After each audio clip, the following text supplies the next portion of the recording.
Glória a Deus, glória a Jesus, Emmanuel, Deus conosco.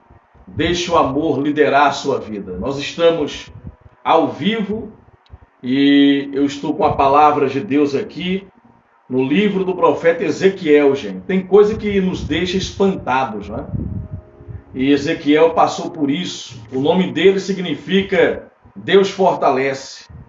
Esse jovem profeta foi levado aos 17 anos para o cativeiro de Babilônia. Diferentemente de muitos outros profetas que pregaram fora do caos, ele pregou dentro do caos. Ele viu seu pai e sua mãe serem decapitados, não é? Ezequiel, Deus fortalece, nos anos 622 a.C., filho de Buzi. Buzi foi sacerdote. O tataravô de Ezequiel foi sacerdote. O avô de Ezequiel foi sacerdote. E o tio e o pai foram sacerdotes. Ele cresceu, almejando ser um sacerdote. E toda a família, os homens fizeram o voto de Nazireu. Eles não cortavam o cabelo, não aparavam a barba. E eram sacerdotes do Deus Altíssimo. E o patrão deles era Deus, o provedor era Deus. Mas o povo fez o que era mal perante o Senhor. E este jovem, ele viu a sua terra ser invadida, não é? pela Babilônia, e os seus irmãos e os seus companheiros, amigos, vizinhos, parentes, levados cativos. E ele começou a usar aquele junco de jumento, que era para pegar a argila no rio Quebar. Uma parte colocava a argila e a outra, do outro lado, colocava água para a construção das cidades de Babilônia, para a reforma do palácio.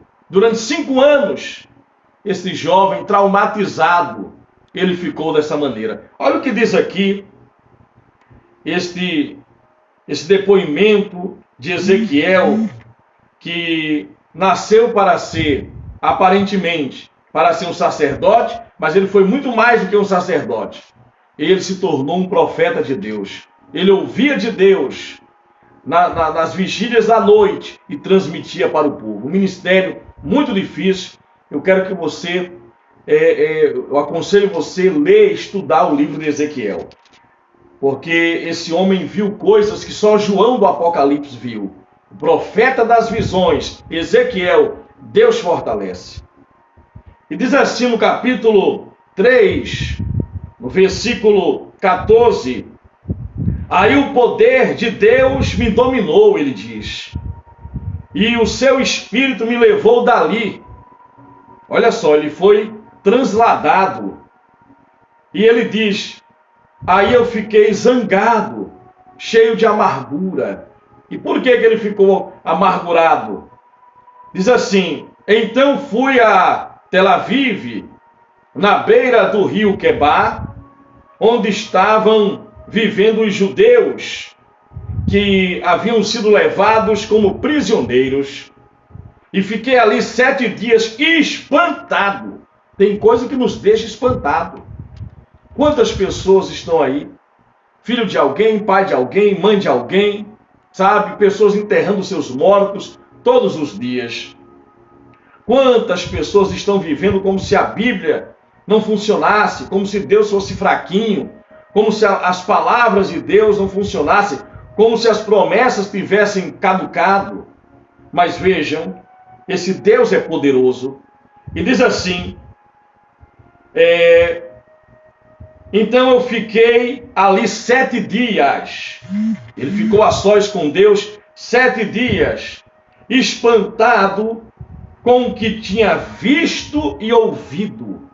De repente você está espantado com as coisas que você tem ouvido, com as coisas que você tem visto. Quero mandar um abraço aqui para minha querida irmã Selma Celestino e toda a família, no poderoso nome de Jesus. E você que está aí me assistindo, compartilhe esse vídeo, pelo menos com 12 vidas, 12 almas. Vamos ganhar almas.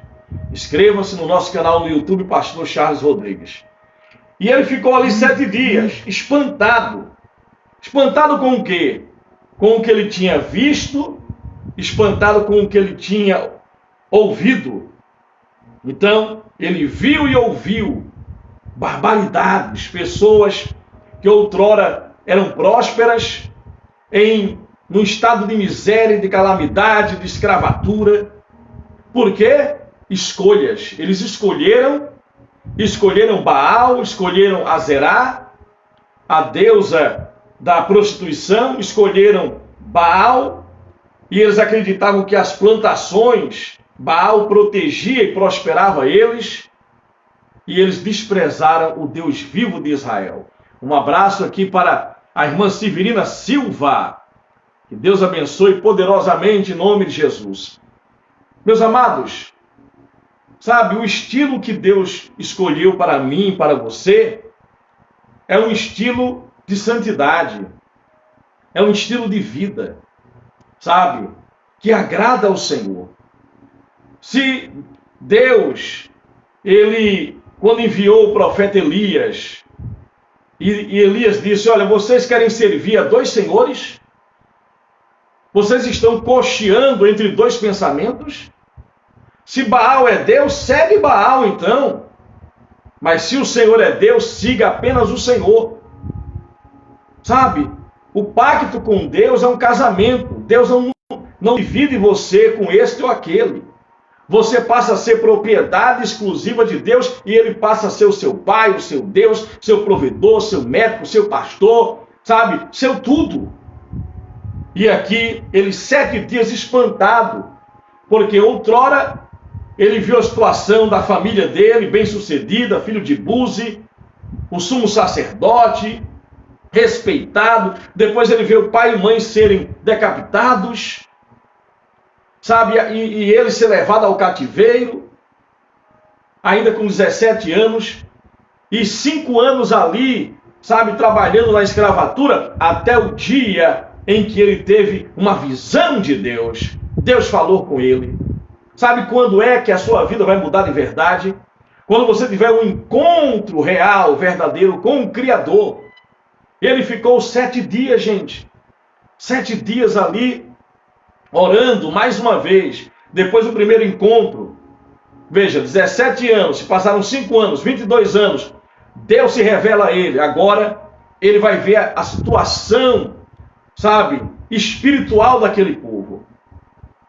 E ele percebe que aquele povo... Quero mandar um abraço para Estênio, Simões, Charlene, Deus abençoe, em nome de Jesus, todos que estão aí participando.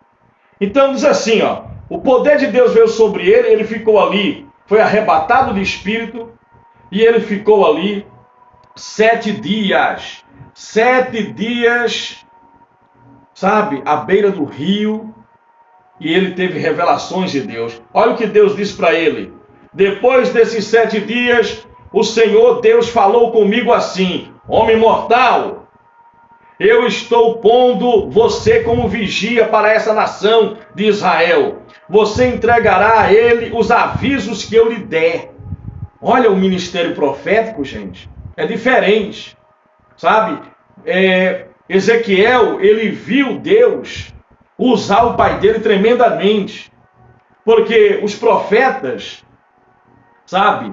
E os sacerdotes tinham uma vida totalmente diferente das demais pessoas. As vestes eram diferentes, a alimentação era diferente, tudo era diferente, como é hoje. Sabe? O patrão de Buzi era Deus. O médico da família era Deus. O provedor, o protetor, sabe? Quem dava dinheiro à família, quem provia para a família, era Deus. E essa educação é muito importante, porque esse jovem cresceu num lar estruturado. Por isso que a Bíblia diz, o nome dele Ezequiel, Deus fortalece, porque ele precisava realmente da força de Deus para superar os traumas da vida. Sabe, você de repente está vivendo aí traumas, rejeição, abandono, sabe, calúnia, perseguição, desemprego, doenças.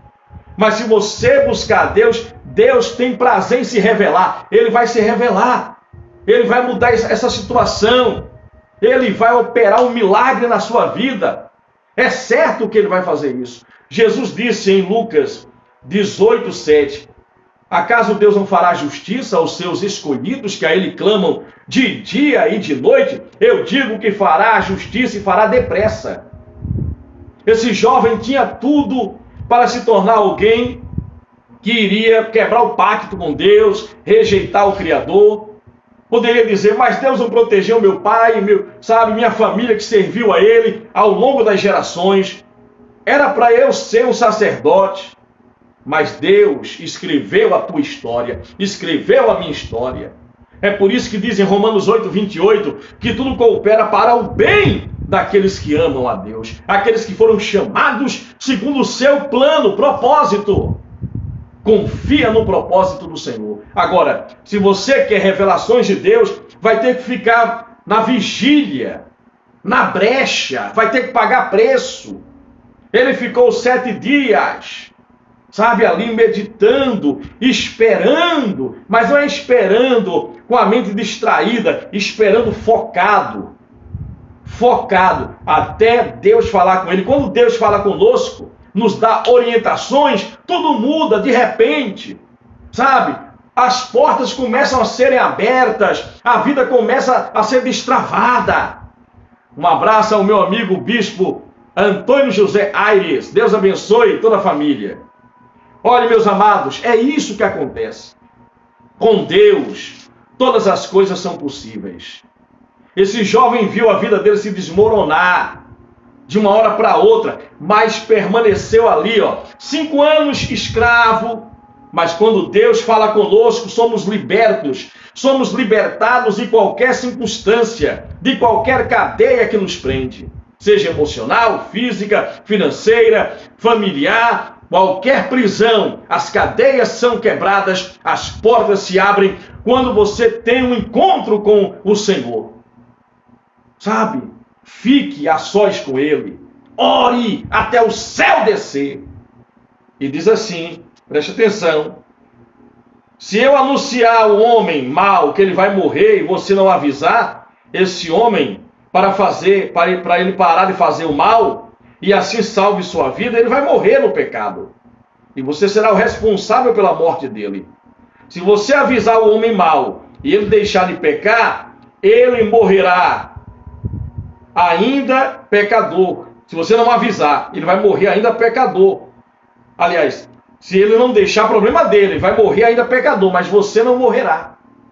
Veja a nossa responsabilidade de pregar a palavra, a verdade da palavra. Não as minhas verdades, as suas verdades, mas a verdade bíblica. O evangelho original. E aqui diz, se o homem direito, aquele que é direito, começar a fazer coisa errada, e se eu puser ele numa situação perigosa, ele morrerá. Se você não avisar, ele morrerá por causa do pecado dele. Deus não quer que ninguém morra em pecado. Por isso que ele estabelece esse ministério profético, O ministério profético não é um ministério de acusação, de envergonhar esse ou aquele. O ministério profético é quando você fica na brecha, ouve de Deus e transmite para aquela pessoa, esta ou aquela que Deus enviar você para fazer isso. Não precisa de espetáculo, não precisa envergonhar ninguém, não precisa, mostrar a nudez desse ou daquele. Você pode entregar uma profecia com responsabilidade. Mas veja, esse homem tinha comunhão com Deus. Ministério difícil, muito difícil. Mas Deus estava com ele, fortalecendo ele. Quem disse que ter ministério é ausência de perseguição, de problemas, de situações difíceis? Nós estamos em guerra, vivemos no território do inimigo. Quando você vai avisar o pecador para ele se arrepender, você está entrando no território do inimigo. Mas Deus está com você. Olha, Deus abençoe a sua vida. Vamos agradecer a Deus por esse tempo. E já preparei um copo com água aqui. Prepare seu copo também. Pai, obrigado por esse tempo maravilhoso. Obrigado, meu Deus, por tudo, Senhor. Pai, cura, liberta, transforma. Fala conosco. Abra os nossos olhos e ouvidos espirituais. E todos que beberem desta água sejam abençoados. Senhor, eu declaro aposentadoria, portas de emprego abertas. Meu Deus, causas na justiça, cura e libertação. Senhor, muito obrigado. Em nome de Jesus, prospere, prospere. Ouça a voz de Deus. Seja liderado pelo Espírito Santo. Em nome de Jesus. Amém, amém, amém. Deus abençoe você e sua família. Beba da água. Obrigado pelo seu tempo, gente. Mais uma vez eu peço, inscreva-se no nosso canal no YouTube, Pastor Charles Rodrigues. Fique na paz do Senhor. Lembre-se, deixe o amor liderar.